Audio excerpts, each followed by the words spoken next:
Hi everyone, मैं रोहन यादव आप सभी का एक बार फिर से अपने यूट्यूब चैनल पर स्वागत करता हूं। आज मैं आप लोगों से डिस्कस करने वाला हूं यूजीसी नेट समाज कार्य द्वितीय प्रश्न पत्र विगत वर्ष दिसंबर 2015 का ये समाज कार्य का प्रश्न पत्र है। इन्हीं प्रश्न पत्रों पर हम लोग आज डिस्कस करने वाले हैं।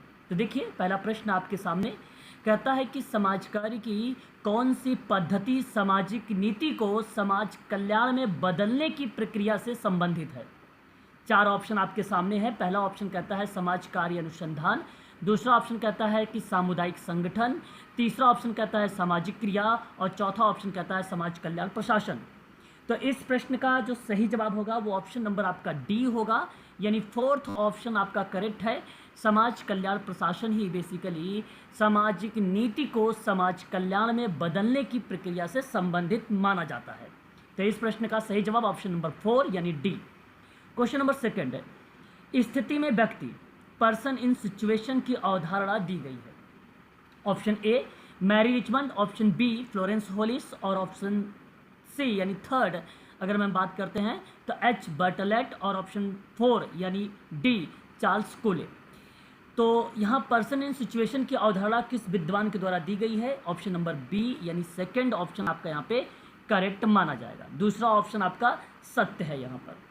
क्वेश्चन नंबर थर्ड, सामाजिक मूल्यों के बारे में क्या सही नहीं है? ये आपके सामने प्रश्न दिया गया है। तो मैं आपको बता दूं, इसमें पूछा है कौन सा सही नहीं है। जैसे मूल्य, अधिमान्य व्यवहार, ये बेसिकली सामाजिक मूल्य के बारे में स्टेटमेंट करेक्ट है। मूल्य व्यक्तिगत अनुभव से उत्पन्न होता है, ये भी करेक्ट है। मूल्यों की प्रकृति विकासशील होता है, ये भी करेक्ट है। लेकिन सामाजिक मूल्य के बारे में क्या सही नहीं है, जो कि ऑप्शन नंबर सेकंड में है, मूल्यों को सिद्ध नहीं किया जा सकता है, ये स्टेटमेंट गलत लिखा हुआ है। यानी ऑप्शन नंबर आपका सेकंड वाला सत्य माना जाएगा। क्वेश्चन नंबर 4, निम्नलिखित में से क्या एच.बी. ट्रेकर द्वारा प्रतिपादित समाज कार्य सिद्धांत में नहीं है? क्वेश्चन नंबर 4 आपके सामने है और इस प्रश्न का जवाब अगर मैं बात करूं तो लोकतांत्रिक स्वनिर्णय का सिद्धांत इन्होंने दिया है, लचीला प्रकारात्मक संगठन का सिद्धांत दिया है, प्रगामी सुनियोजित अनुभव का सिद्धांत दिया है एच.बी. ट्रेकर ने 1948 में। परंतु ऑप्शन नंबर सेकंड परिवर्तन और संभावनाओं पर संकेंद्रण का सिद्धांत इन्होंने नहीं दिया है। तो क्वेश्चन नंबर 4 का ऑप्शन नंबर जो सेकंड है ये आपका सत्य है। आगे बढ़ेंगे question number next. Question number 5 कहता है कि निम्नलिखित में से क्या समाज कार्य अनुसंधान में द्वितीयक आंकड़े नहीं है? क्वेश्चन नंबर 5 का सही जवाब जो होगा अगर मैं बात करता हूं तो यहाँ पे देखिए पत्रिकाओं से एकत्रित सूचना, देखिए द्वितीयक आंकड़े नहीं है। आपसे ये प्रश्न बनाया गया है, इसमें से आपको आइडेंटिफाई करना वो द्वितीयक आंकड़े नहीं, वो प्राथमिक आंकड़े हैं। ठीक है, वो क्या दिया गया है इसमें? प्राथमिक आंकड़े। तो ये तो द्वितीयक आंकड़े का पार्ट है, तो यानी आपका ये सत्य है। प्रतिवेदों से एकत्र करना सूचना, ये भी आपका करेक्ट हो जाएगा। लेकिन ऑप्शन नंबर 3 देखेंगे अगर आप लोग तो तीसरा ऑप्शन सत्य है, उत्तरदाताओं से एकत्रित सूचना, ये प्राथमिक आंकड़े का पार्ट है और द्वितीयक आंकड़े नहीं है, और यही द्वितीयक आंकड़ा नहीं है ऑप्शन नंबर 3। वेबसाइट से एकत्रित सूचना भी आपका शामिल हो जाता है।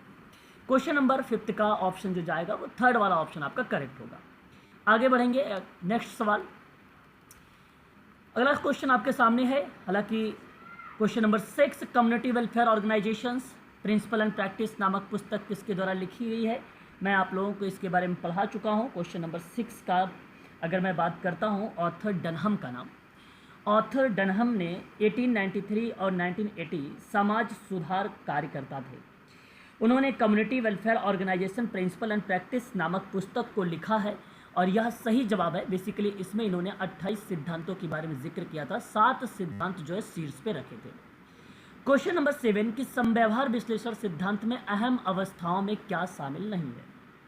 देखिए, समव्यवहार विश्लेषण के बारे में मैंने आप लोगों के इससे संबंधित कई बार प्रश्न एग्जाम में पूछे गए हैं और मैंने आपको इंपॉर्टेंट के रूप में नोट भी करवाया है आप लोगों को। तो एक तो चाइल्ड आपका यहाँ पे करेक्ट होगा। अगर मैं बात करूँ माता पिता भी करेक्ट है, वयस्क भी सही है। तो यानी parent, children, young child, adult, ये 3 शब्द बेसिकली समव्यवहार विश्लेषण में अहम अवस्थाओं को रिप्रेजेंट करता है। परंतु इसने कहा कि अहम अवस्था में क्या शामिल नहीं है, सहोदर भाई बहन लिखा हो या केवल भाई बहन लिखा हो तो वो ऑप्शन आपका करेक्ट हो जाता है, यानी ऑप्शन नंबर 4 आपका यहाँ पे सही होगा। क्वेश्चन नंबर 8 है, समाज विरोधी व्यक्तित्व में क्या होता है? समाज विरोधी व्यक्तित्व में क्या होता है? तो इस सवाल का सही जवाब जो होगा वो अर्ध विकसित पर अहम होता है, और ऑप्शन नंबर आपका थर्ड यहाँ पर करेक्ट हो जाता है। तो समाज विरोधी व्यक्तित्व में क्या होता है, वो ऑप्शन थर्ड है, अर्ध विकसित पर अहम, सुपर ईगो। क्वेश्चन नंबर 9, मूल्यांकन अनुसंधान मूल रूप से क्या है? क्वेश्चन नंबर आपके सामने 9 है। तो क्वेश्चन नंबर 9 में कहा गया कि जो है मूल्यांकन अनुसंधान मूल रूप से क्या है, तो पुष्टिकारक अनुसंधान है, पुष्टिकारक अनुसंधान है। यहाँ पे पहला ऑप्शन आपका करेक्ट होगा। मूल्यांकन अनुसंधान को बेसिकली मूल रूप से अगर हम बात करते हैं तो पुष्टिकारक अनुसंधान से रिप्रेजेंट करते हैं, ठीक है, ऑप्शन पहला ही सही जवाब है। क्वेश्चन नंबर 10, निम्नलिखित में से कौन सी सामाजिक विघटन की विशेषता नहीं है? ये आपके सामने क्वेश्चंस दिया गया है क्वेश्चन नंबर 10 में, और मैं आप लोगों से कहूँगा कि इस सवाल का जो ऑप्शन होगा वो बेसिकली समाज द्वारा निर्धारित नियमों का पालन करना बेसिकली विशेषता नहीं है। बाकी सामाजिक विघटन की विशेषता मानी जाएगी। समन्वय के प्रतिमानों में क्रियात्मकता को बाधित कर दे तो भी विघटन का पार्ट हो जाएगा। समूह की उत्तरजीविता को खतरे में डाल दे तो भी सामाजिक विघटन का विशेषता बन जाएगी। सामाजिक संबद्धता की कमी को दर्शा दे तो भी सामाजिक विघटन का पार्ट बन जाता है। परंतु समाज द्वारा निर्धारित नियमों का पालन करना तो एक पॉजिटिव शब्द है, तो इसलिए आपका यहाँ पे करेक्ट जवाब हो जाएगा option number third. Question number 11, अध्ययन के समग्र को परिभाषित किया जा सकता है? क्वेश्चन नंबर 11 सही ऑप्शन इस प्रश्न का जो जाने वाला है वो ऑप्शन नंबर थर्ड होगा। इकाइयों का कुल जनसंख्या या कुल संख्या के रूप में रिप्रेजेंट होता है समग्र, और समग्र को ही हम लोग क्या बोलते हैं, समष्टि बोलते हैं, ठीक है, ये बात ध्यान रखिएगा। ऑप्शन नंबर आपका थर्ड यहाँ पे सही हो जाएगा। मैं आप सभी को बता दूं कि मैं अपने YouTube चैनल पर समाज कार्य के संबंध में संपूर्ण जानकारी आप लोगों को प्रोवाइड कराता हूं, और मैं अपने YouTube चैनल पर आप सभी लोगों के लिए ऑनलाइन क्लासेस जो है जल्द ही नया बैच के रूप में स्टार्ट भी कर रहा हूं आप लोगों के लिए। तो जो बेसिकली MPPSC पर बेस्ड है, हालांकि ये क्लास चलती है, मैंने कुछ समय के लिए इसको अस्थायी रूप से बंद किया था। 20 जून से आप सभी की क्लासेस MPPSC सोशोलॉजी की दोपहर 1 बजे से सतत तरीके से चलना स्टार्ट हो जाएगी। समाज कार्य में अगर आप चाहे MPPSC की तैयारी कर रहे हो, या UGC नेट की तैयारी कर रहे हैं, या MP सेट की तैयारी कर रहे हैं, या आप DSSB की तैयारी कर रहे हैं, तो आप हमसे संपर्क कर सकते हैं। ये हमारा टेलीफोन नंबर है 7827550998। ये आप हमसे जो है कॉल के माध्यम से बात कर सकते हैं। यदि आप व्हाट्सएप से बातचीत करना चाहते हैं तो मेरा व्हाट्सएप नंबर है 8506031308। आगे हम बात करते हैं, इसी में और चीज़ें हैं। जैसे आप देख सकते हैं सभी लोग यहाँ पर कि मैं अपने YouTube चैनल पर ऑनलाइन क्लासेस 2024 में DSSB की भी क्लासेस मैंने कुछ समय के लिए इसमें प्रैक्टिस करवा रहा हूँ उनकी। तो 20 जून से इनकी भी क्लासेस स्टार्ट हो जाएगी। समय रहेगा 8:30 बजे शाम को। यदि आप इस क्लास को परचेज करना चाहते हैं तो मात्र 1999 रुपये में आपको ये चीज़ें मिल जाएगी, जहाँ बेसिकली यूनिट के क्रम में आपको क्रिमिनोलॉजी की पूरी डिटेल इन्फॉर्मेशन आपको मिलेगी, परंतु हिंदी में मिलेगा पूरा कंटेंट आपको। फुल इन्फॉर्मेशन आपको क्रिमिनोलॉजी, सोशल वर्क और सोशोलॉजी का पूरा डिटेल आपको PDF जो है टेलीग्राम पर प्रोवाइड कराया जाएगा, और ये जल्द ही मैं आप लोगों को 20 तारीख को एक सीक्वेंस के रूप में प्रोवाइड कराने वाला हूँ, ठीक है। वहीं अगर मैं बात करता हूं तो ऑनलाइन क्लासेस में आप सभी लोगों के लिए MP सेट सोशोलॉजी, बेसिकली आप सभी लोगों को पता है कि MP सेट सोशल वर्क का बेसिकली वहां पे अलाइड सब्जेक्ट के रूप में रखा है, परंतु जो सिलेबस को यहां पे फॉलो करना होगा वो सब्जेक्ट कोड जो आपका 20 है उसको फॉलो करना होगा। 20 में बेसिकली सोशोलॉजी है, ठीक है। 20 जून से बेसिकली इसकी भी क्लासेज स्टार्ट है। MP सेट की सोशोलॉजी की दोपहर 1 बजे से स्टार्ट होगी। इसकी फीस आपकी बता दूँ 3000 रुपये बेसिकली यहाँ पर प्रोवाइड कराई जा रही है, क्योंकि ये क्लासेस जो है आप सबकी लंबे समय तक चलाई जाएगी, ठीक है। इसमें सारे कंटेंट हैं, सारे टॉपिक हैं, और PYQ भी है, MCQs भी है, सारी चीज़ें बेसिकली आप लोगों को प्रोवाइड कराई जाएंगी। वहीं ऑनलाइन क्लासेस में मैं आपसे बात करता हूं तो UGC नेट के लिए दिसंबर 2024 की बात कर रहा हूं मैं आप लोगों से। जून का तो एग्ज़ाम 18 तारीख को होने वाला है, आज से 8 और 9 दिन और रह गए हैं, ठीक है। तो 25 जून के लिए बेसिकली अब हमारे यहाँ से जो है रजिस्ट्रेशन हो रहा है, और मैं आपको बता दूं कि इसकी क्लास का जो टाइम रखा गया है वो फिक्स है, इसमें परिवर्तन नहीं होगा। 7 to 8 PM क्लासेस रहेगी। इसकी अगर वन टाइम आप पेमेंट करना चाहेंगे तो वो 4000 रहेगी, ठीक है। और किस्तों में करेंगे तो आप जो फीस जमा होगी वो 2500 रुपये की 2 किस्त बनाई जाएगी आप सभी लोगों के लिए, ठीक है। UGC नेट दिसंबर 2024 के लिए। यदि अभी आप लोग इस क्लास को परचेज करना चाहेंगे तो जून के लिए जो भी 8 दिन की क्लासेस हैं वो आपको मिलेगी। प्रैक्टिस आपको 8 दिन का मिल जाएगा या आपको उसमें फ्री मिल जाएगा, ठीक है। और बाकी आप दिसंबर के क्लासेस में आप लोग यहाँ पे ज्वाइन होंगे। एक खास इंफॉर्मेशन ये रहेगी कि जो बच्चे हमसे इस समय जून की क्लासेस जो तैयारी कर रहे हैं, लगभग 100+ बच्चे हैं, है ना, लगभग 150 के आसपास समथिंग है, आई थिंक, है ना, एग्जैक्ट याद नहीं आ रहा, तो 150 के आसपास है। तो मेरा कहने का भाव ये है यहाँ पे कि उन बच्चों के लिए स्पेशल जो है ऑफ़र निकाला जाएगा, उन बच्चों को जो प्रोवाइड कराई जाएगी। बाकी जो देखो यहाँ पे 500 रुपये में भी हमारे यहाँ कुछ बच्चे ने परचेज़ कर रखा है ऑफ़र के रूप में, कुछ बच्चों ने 999 रुपये में परचेज़ कर रखा है। तो उनके लिए बेसिकली यहाँ पर कुछ खास स्पेशल जो है इनके लिए भी ऑफ़र रहेगा, और बाकी जो पुराने स्टूडेंट हैं उनके लिए भी ऑफ़र रहेगा, ठीक है ना। इन सभी के लिए ऑफ़र रहेगा जो हमारे पुराने बच्चे हैं, ठीक है।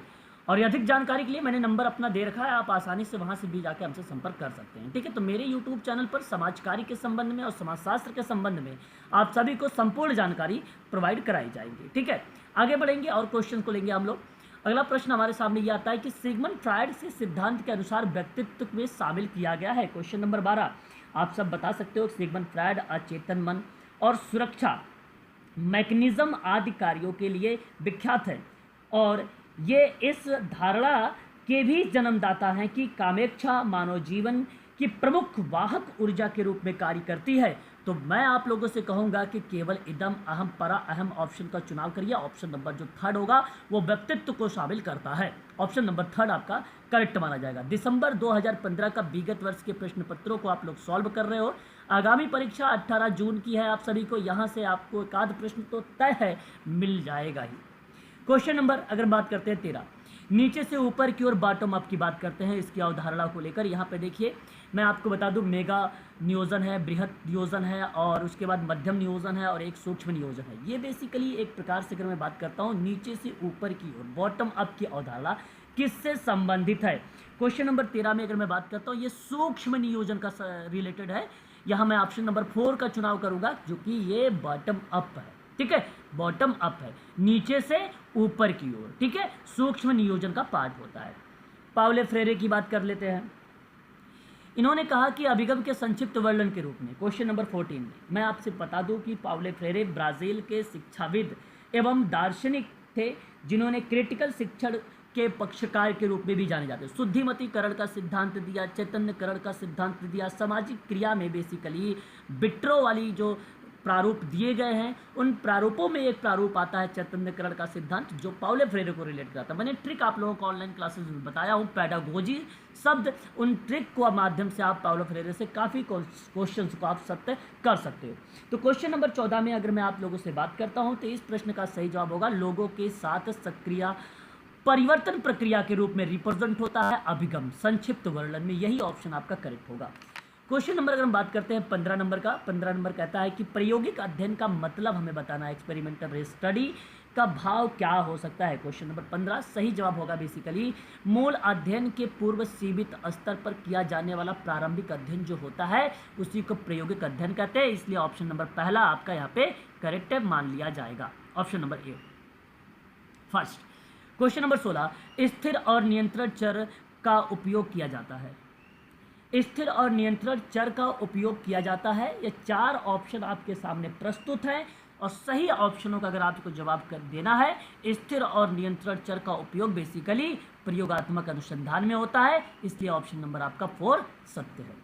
क्वेश्चन नंबर 17 किसने लुकिंग ग्लास सेल्फ की अवधारणा का प्रतिपादन किया है। मुझे उम्मीद है ऐसा कोई स्टूडेंट नहीं है जो अमेरिका के विद्वान चार्ल्स कूले के बारे में ना जानता हो। समाजशास्त्री हैं, उन्होंने लुकिंग ग्लास ऑफ सेल्फ की अवधारणा का प्रतिपादन किया है। प्राथमिक और द्वितीयक समूहों पर अपनी एक अहम भूमिका निभाया है। ठीक है, इस चीज़ों के बारे में मैंने कुछ महत्वपूर्ण किताबें हैं, मैं आप लोगों को ऑनलाइन क्लासेस में जिक्र करता हूँ। ठीक है, उन सभी चीज़ों के बारे में आपको ध्यान रखना है। जो भी मैंने नोट्स आप लोगों के लिए बनवाया है उस नोट्स को, वो समय आ चुका है, अब आप लोग अपने शॉर्ट नोट्स को देखें। क्वेश्चन नंबर 18 कहता है कि दंपत्य परिवार पद की रचना किसने की है। क्वेश्चन नंबर 18 सही जवाब होगा विलियम जे गुड्डे का नाम आता है, ऑप्शन नंबर पहला सही होगा। क्वेश्चन नंबर 19 किसे दिए गए समय में आयुलिंग वितरण को जाना जाता है ना। तो किसी दिए गए समय में आयुलिंग वितरण को जाना जाता है? क्वेश्चन नंबर 19 में सही जवाब होगा जनसंख्या पिरामिड, जो कि ऑप्शन नंबर 3 यहाँ पे टच करता है। क्वेश्चन नंबर नेक्स्ट लेंगे। अगला सवाल आपके सामने प्रस्तुत हो रहा है और क्वेश्चन नंबर आपके सामने 20 है। सतत विकास की अवधारणा पर मैं आप लोगों से बातचीत कर चुका हूं, जैसा कि आप सब जानते भी हैं। इसका मीनिंग क्या होता है? तो आपका जवाब आता है सतत प्राकृतिक पूंजी, और ऑप्शन नंबर आपका 4 वाला जो आएगा ऑप्शन वो सही होगा। अपराध विज्ञान के सुखदवाद का सिद्धांत का प्रतिपादक कौन? Very very most important question, DSSB के अगर आप देख रहे हैं वीडियो तो इस सवाल को IMP के रूप में नोट कर लीजिए अपनी कॉपी पर, ठीक है। अपराध विज्ञान में सुखवाद का सिद्धांत मैं पहले भी पढ़ा चुका हूं आप लोगों को, लेकिन 20 तारीख के बाद से आप लोगों की क्लासेस स्टार्ट होगी अगेन। तो क्वेश्चन नंबर 20 के अंतर्गत अगर मैं आप लोगों से बात करूंगा तो सिगमंड फ्रायड का नाम आप सभी लोग यहाँ पर, सॉरी क्वेश्चन नंबर 21 की बात मैं कर रहा हूँ। 21 कहता है कि अपराध विज्ञान के सुखदवाद सिद्धांत का प्रतिपादन किसने किया है? तो सीजर लेम्ब्रोसो एक इटली के विद्वान हैं जो अपराध विशेषज्ञ और भौतिक शास्त्री थे। इन्होंने अपराध विज्ञान में सुखवाद सिद्धांत का प्रतिपादन किया है, तो इसलिए मैं कहूंगा कि ऑप्शन नंबर 2 को आप चुनाव कर लीजिए। क्वेश्चन नंबर 22, निम्नलिखित में से किसने समाजशास्त्रीय साहित्य में फोकवेज पद की रचना की है? एक आसान सा क्वेश्चन नंबर 22 आप सबको पता है। फोकवेज के बारे में मैंने विलियम जे समनर के बारे में बता रखा है पहले भी, ठीक है। आप लोगों से ये कमेंट करके जवाब बताइएगा कि फोकवेज की जो किताब है वो कब पब्लिश की गई थी, ये एक बार ज़रूर आप लोग कमेंट करिएगा, ठीक है ना, क्योंकि इंपॉर्टेंट है, वर्ष भी पूछ सकता है। क्वेश्चन नंबर 23, किसके समक्ष प्रथम सूचना रिपोर्ट यानी FIR दायर की जा सकती है? क्वेश्चन नंबर 23 मैं आप लोगों से कहूँगा कि ऑप्शन का चुनाव करिएगा। पुलिस स्टेशन का प्रभारी अधिकारी, ठीक है, दायर की जा सकती है, ठीक है, उसके प्रथम सूचना रिपोर्ट जिसको बोलते हैं FIR। क्वेश्चन नंबर 24, किस सरकार ने फिरका विकास कार्यक्रम के आरंभ किया है? मैंने देखो फिरका विकास कार्यक्रम परियोजना है, प्रोजेक्ट है, मारतंडम है, गुड़गांव है इत्यादि, लगभग मैंने 9 प्रोजेक्ट के बारे में वर्ष और उसके नाम पर मैं आप लोगों से डिस्कस कर चुका हूं। तो क्वेश्चन नंबर 24 का ऑप्शन नंबर आप सभी लोग कहिएगा मद्रास सरकार ने किया था। क्वेश्चन नंबर 25, उपलब्धि प्रेरणा किससे संबंधित है? क्वेश्चन नंबर 25 में तो डेविड फ्लोरेंस मैकलीलैंड का नाम आता है, और मैं मैकलीलैंड के बारे में बता दूं आप लोगों से कि अमेरिकी मनोवैज्ञानिक रहे हैं, उपलब्धि प्रेरणा के सिद्धांत में एक अहम भूमिका निभाते हैं, इसलिए ऑप्शन नंबर आपका यहाँ पे 4 सही हो जाएगा। बात करते हैं क्वेश्चन नंबर 26 के बारे में। निम्नलिखित में से क्या लंबवत संगठन की विशेषता नहीं है? क्वेश्चन नंबर 26 आपके सामने इस समय प्रस्तुत है, आप इसका जवाब आसानी से बता सकते हो मुझे। विस्तार जो है वो बेसिकली लंबवत संगठन की विशेषता को नहीं रिप्रेजेंट करता है, बाकी संकीर्ण, पूर्ण और केंद्रीय को रिप्रेजेंट करता है। क्वेश्चन नंबर 27 कहता है कि महिलाओं के अध्ययन के अंतर्गत शोधार्थी को महिलाओं को किस रूप में देखना चाहिए? ये आपके सामने क्वेश्चन 27 है, और इसका सही जवाब बेसिकली ऑप्शन नंबर बी होगा, विषय और उत्पादक। आगे बढ़ेंगे। आप सब जानते हैं कि मैं अपने YouTube चैनल पर समाज कार्य के बारे में ही पूरी जानकारी देता हूं, और मैं आपको बता दूं कि यदि आप चाहते हैं कि समाज कार्य के बारे में UGC net, MPPSC, DSSB, MP set sociology के बारे में और जानकारी लेने के लिए, तो आप मेरा नंबर नोट करेंगे। व्हाट्सअप नंबर मेरा है 8506031308 है, 31308 है, और कॉलिंग नंबर है मेरा 7827550998 है, ठीक है। ये मेरा जो है कॉलिंग नंबर है, या तो आप जाके डिस्क्रिप्शन में देख सकते हैं, मेरा पूरी इन्फॉर्मेशन आप लोगों को मिल जाएगी, ठीक है, डिस्क्रिप्शन में। क्वेश्चन नंबर 28 एक बार देखिए जरा आप लोग। निम्नलिखित में से कौन सा लिंग संबंधित सूचकांक संयुक्त राष्ट्र संघ के द्वारा वर्ष 2010 में विकसित किया गया और उसका उपयोग में लाया गया? तो सही जवाब 28 का ऑप्शन नंबर जो बी यहाँ पर है, लिंग असमानता का सूचकांक है, और यही ऑप्शन आपका करेक्ट हो जाएगा। संक्षिप्तार आपको बताना आयुष क्या है, ठीक है, आयुष आपको बताना है। क्वेश्चन नंबर 29, केंद्रीय आयुर्वेद एवं सिद्ध अनुसंधान परिषद भारत सरकार के स्वास्थ्य एवं कल्याण मंत्रालय के आयुर्वेद, योग और प्राकृतिक चिकित्सा, यूनानी सिद्ध एवं होम्योपैथिक विभाग का स्ववित्त पोषित संस्था है, और इसकी स्थापना 1978 में नई दिल्ली में की गई है, और इस प्रश्न का सही जवाब जो माना जाएगा वो ऑप्शन नंबर बी माना जाएगा, भारत सरकार का एक विभाग, ठीक है। आगे बढ़ते हैं, क्वेश्चन नंबर नेक्स्ट लेंगे हम लोग, और अगला सवाल आपके सामने 30 विचलन क्या नहीं है? विचलन क्या नहीं है। जब भी देखिए इस बार आप लोगों का जो पेपर होने वाला है वो ऑफलाइन होगा, ओएमआर शीट मिलेगी, बहुत ही ध्यानपूर्वक आपको उस पर कलरिंग करनी है ओएमआर शीट पर। ठीक है, मैंने आप लोगों को ऑनलाइन क्लासेस में बता रखा है कि पेपर सॉल्व करने का क्या तरीका आप वहाँ पे फॉलो करेंगे। बाकी कल मंडे है, मैं कल भी आप लोगों से इसके बारे में थोड़ा सा डिस्कस करूँगा। क्वेश्चन नंबर 30 देखिए, क्वेश्चन नंबर 30 में अगर मैं आपसे बात करता हूं तो इस चीज़ को आप सभी लोग ध्यान रखिएगा कि विचलन क्या नहीं है, वो गौरवपूर्ण व्यवहार बेसिकली विचलन नहीं है, बाकी तो सारे विचलन का पार्ट है। क्वेश्चन नंबर 31, निम्नलिखित में से कौन प्राधिकारी आप जो है अपचारियों को प्रोबेशन प्रदान करता है। क्वेश्चन नंबर 31, तो आपके सामने ये प्रश्न रिप्रेजेंट हो रहा है। तो ये बेसिकली देखो, मैं आप लोगों से प्रोबेशन की बात कर रहा हूँ, तो जाहिर सी बात है यहाँ पे न्यायालय आएगा। पुलिस मंडल वगैरह की भूमिका कहाँ पे आ जाती है, पैरोल पे आ जाती है। ठीक है, क्वेश्चन नंबर 32, निम्नलिखित में से किसने गरीबी का नारीवादकरण नहीं होता है। निम्न में आपको बताना है कि किससे गरीबी का नारीवादकरण नहीं होता है। 32 नंबर का सवाल आपके सामने है। मैं आपको बता दूं कि महिलाओं का आर्थिक स्वतंत्रता बेसिकली ये गरीबी का नारीवादकरण है ही नहीं। सही जवाब बेसिकली ऑप्शन नंबर 4 होगा। ठीक है ना, आगे बढ़ेंगे। क्वेश्चन नंबर 33, वर्ष 2011 की जनगणना के अनुसार कहा गया कि निम्नलिखित में से किस राज्य में अनुसूचित जाति एवं जनसंख्या का अनुपात सर्वाधिक है। देखिए ये 2011 की जनगणना के अनुसार है ना।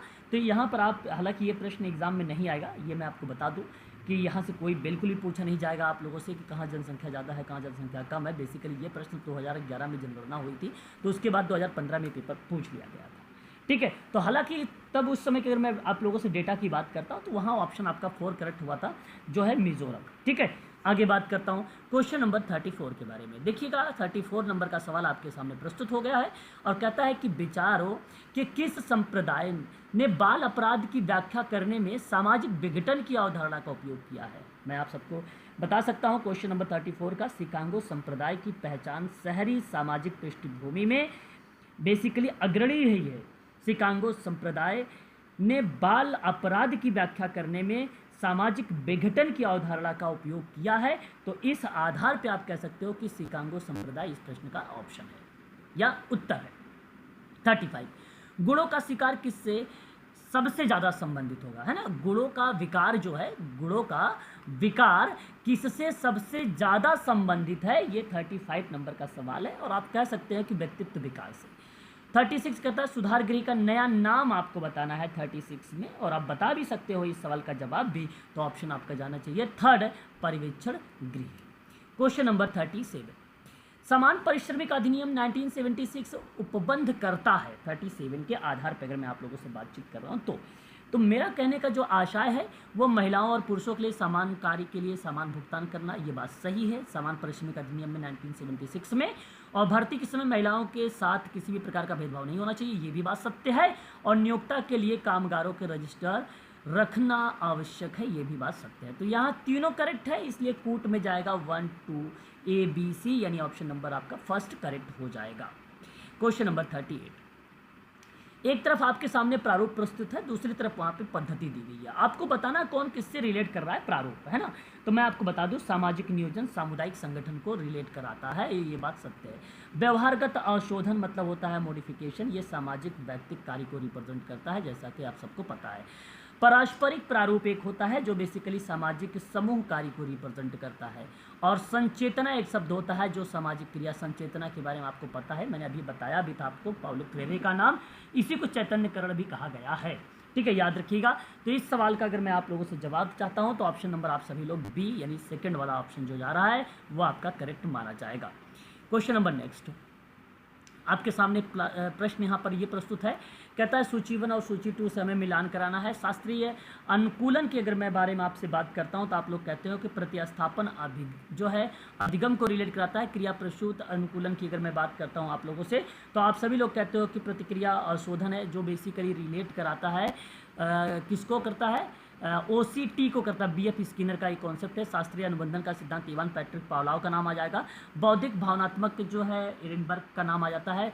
उपचार है जो बेसिकली रिप्रेजेंट आप लोगों के सामने करता है ABC का प्रतिरूप, जिसको A फॉर बोला जाता है antecedent, B for behaviour, C for consequence बोला जाता है। ठीक है, इसके बारे में मैंने आप लोगों को अभी हाल ही में पढ़ाया है।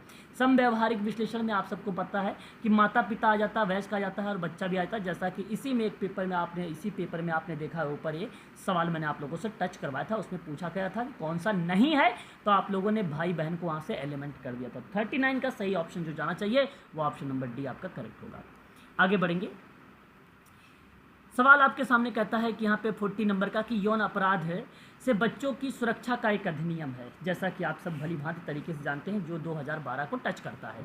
कार्यस्थल पर महिलाओं का यौन उत्पीड़न निषेध प्रतिषेध निवारण एक अधिनियम है, जिसे आप कहते हैं 2013 को टच करता है। वहीं अगर हम लोग बात करते हैं घरेलू हिंसा से महिलाओं की सुरक्षा को लेकर 2005, बाल विवाह प्रतिषेध अधिनियम 2006।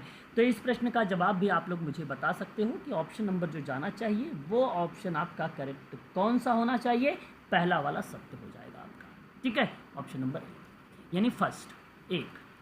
बात करेंगे अगले सवाल की तरफ, और क्वेश्चन नंबर हमारे सामने यहाँ पे प्रस्तुत हो चुका है। और सवाल ये कहता है कि सैम प्रितोद्र, देखो यहाँ मैं आप लोगों को भी हाल ही राष्ट्रीय अनुसूचित जनजाति आयोग और राष्ट्रीय अनुसूचित जनजाति जो है जाति आयोग, राष्ट्रीय ज्ञान आयोग और राष्ट्रीय अल्पसंख्यक आयोग के अध्यक्ष के नाम अभी मैंने आपको हाल ही बताया। ये पेपर 2015 का आप देख रहे हैं, उस समय ये पूछा गया था। ये भी आपका बेसिकली नहीं पेपर में आएगा, लेकिन मैं आपको एक बार बता दूं, सैम प्रितोद्र राष्ट्रीय जो है ज्ञान आयोग को टच करेगा। नसीम अहमद की अगर हम लोग बात करते हैं तो राष्ट्रीय अनुसूचित जाति आयोग आपको रिप्रेजेंट करेगा, अनुसूचित जाति को।